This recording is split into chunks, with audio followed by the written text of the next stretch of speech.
Bonjour, bonsoir, bienvenue dans l'épisode numéro 3 de cette leçon. On avait vu précédemment comment le péché est entré dans l'homme par la désobéissance d'Adam et Ève. Donc Adam et Ève ont désobéi. C'est cette désobéissance qui a fait entrer pour la première fois le péché sur la terre. Le péché sur la terre, le péché dans l'être humain. Donc ce que vous devez comprendre, c'est que le péché j'imagine le péché comme étant un virus. Le péché est entré dans les trois sphères. Si je t'imagine encore, nous sommes comme un vase. Et nous avons la substance qui est l'esprit. Et dans cette substance, l'esprit, et nous avons l'âme par-dessus. L'âme. C'est une image pour vous illustrer un peu encore ce que c'est l'être humain. L'être humain est comme un vase dans lequel habite un esprit et qui est supporté, qui est scellé par une âme. Scellé par une âme. Lorsque l'être humain, Adam et Ève ont péché, qu'est-ce qui s'est passé à l'intérieur? C'est la partie que je veux que vous compreniez. Si vous avez suivi la leçon précédente, vous avez vu que j'ai imagé par des cercles géométriques aussi la sphère tridimensionnelle de l'être humain. J'image encore par là, lorsque Adam et Ève ont mangé, la Bible dit que leurs yeux s'ouvrirent, donc il y a quelque chose qui s'est passé à l'intérieur d'eux.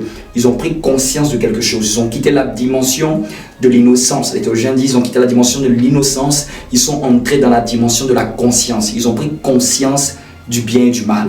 Avant, ils étaient innocents. Pour te donner l'image, c'est un peu comme un enfant qui n'a pas encore conscience du bien et du mal parce qu'il est tout petit. Il n'a pas conscience de sa nudité, mais à un certain moment, l'enfant grandit et il prend conscience du bien et du mal. Il prend conscience de sa nudité. Il a honte maintenant d'être nu. Au fait, c'est un peu cette image. Dieu nous avait créés dans le but que nous ne devons pas avoir conscience du bien et du mal. Mais nous devons avoir seulement resté dans la dimension de l'innocence et regarder que lui, et ne connaître que lui, ne voir que lui et l'adorer que lui. Sans nous intéresser à ce qui était dans notre environnement physique, parce qu'en réalité, ce n'était pas pour interagir, d'être conscient de l'environnement physique que Dieu nous avait donné. Dieu nous avait donné un être qui était capable de ne regarder que lui, d'être conscient plus du spirituel que du naturel. Mais quand l'homme a péché, c'est comme si l'homme a quitté sa dimension de conscience spirituelle et est devenu maintenant conscient plutôt de la bassesse, conscient plutôt de l'environnement physique. L'homme avait les yeux fixés vers le haut, maintenant s'est retrouvé à avoir les yeux fixés vers le bas. L'homme ne voyait que Dieu, ne pensait que Dieu, ne connaissait que Dieu, était tellement innocent vis-à-vis de sa relation avec Dieu, et maintenant s'est retrouvé en étant conscient, plus conscient de ce qu'il voyait, de ce qu'il touchait que de Dieu. Donc le péché est entré dans les sphères, est entré dans l'esprit. Le péché est entré dans l'esprit. Le péché est entré dans l'âme et le péché est entré dans le corps. La preuve, c'est ce qui a créé la mort. Dès que le péché est entré, qu'est-ce qui s'est passé?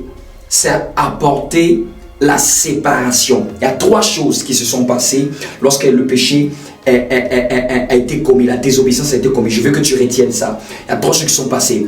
Il y a eu d'abord trois types de morts. Il y a eu la mort, parce que Dieu a dit à Adam et Ève, le jour où vous en mangerez, vous mourrez. Et ce qui s'est passé, c'est la mort. La mort, c'est la cessation, c'est la séparation, c'est la déconnexion avec l'environnement. La première mort, c'est la mort spirituelle. La mort spirituelle. La mort spirituelle est la première mort. Et la première mort qui s'est passée. La mort spirituelle, c'est le fait de ne plus être dans la présence de Dieu. Le fait de ne plus entrer en contact. C'est-à-dire l'esprit de l'homme, comme on a vu au début, qui était censé être en contact avec Dieu. C'est comme si il allait avoir l'esprit qui contactait Dieu, il allait avoir une cassure. L'esprit de l'homme ne pouvait plus entrer en contact avec Dieu. L'esprit de l'homme n'avait plus la possibilité de communier, d'être intime avec Dieu. Vous me comprenez? C'est pour ça que vous voyez que Adam et Ève furent chassés d'Éden. C'était la preuve physique même de la séparation spirituelle. C'est comme si vous avez une prise qui était branchée et qui fonctionnait avec l'électricité qui venait de la prise. Mais la mort spirituelle, c'est le fait que l'esprit s'est déconnecté de sa source. Notre esprit a pour source Dieu. Notre esprit a pour source Dieu. L'esprit s'est déconnecté de la source. Et c'est ce qui a fait que il y a eu la mort, c'est ce qu'on appelle la mort spirituelle. Mon esprit ne peut plus être alimenté, mon esprit ne peut plus être branché à Dieu, donc il va mourir. Et la deuxième mort, c'est la mort spirituelle, la séparation spirituelle a créé maintenant la dégénérescence physique. La dégénérescence physique, c'est ce qu'on appelle la mort physique.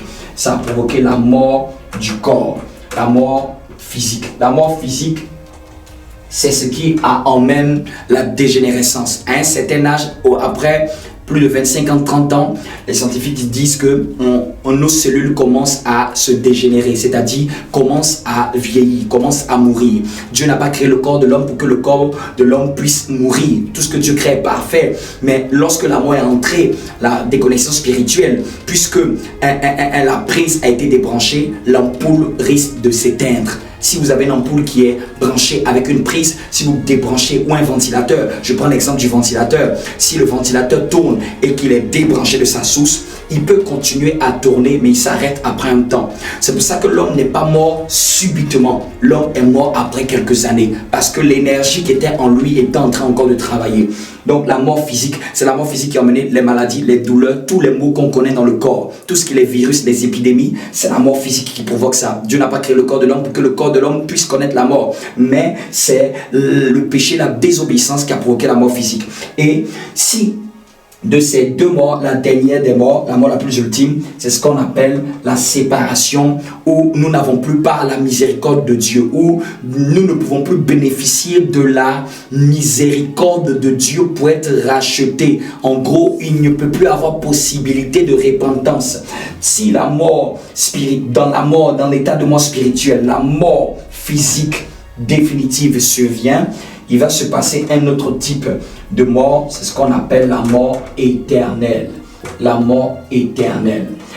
Et cette mort, c'est la pire des morts. C'est une séparation éternelle, sans possibilité de retour envers Dieu. C'est-à-dire qu'il n'y a aucune miséricorde.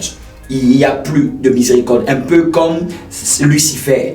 De la même manière que Dieu ne lui a plus fait miséricorde, c'est dans cette même optique que Satan a désiré faire l'homme désobéir, faire en sorte que l'homme désobéisse, pour que l'homme aussi n'ait plus part à la miséricorde de Dieu et qu'il soit trouvé comme lui. Donc ça, c'est la pire des morts. Cette mort-là survient que quand nous sommes dans un état de mort spirituel et que nous mourrons sur le plan physique. Si ces deux morts se passent, la mort éternelle suit. La mort éternelle suit. C'est la pire des morts, c'est celle qu'il ne faut pas avoir. C'est le fait que nous n'avons plus part à la miséricorde de Dieu. À la miséricorde de Dieu. J'espère que cette leçon t'a apporté un éclaircissement. Tu es béni. Que la grâce de Dieu soit sur toi. Amen.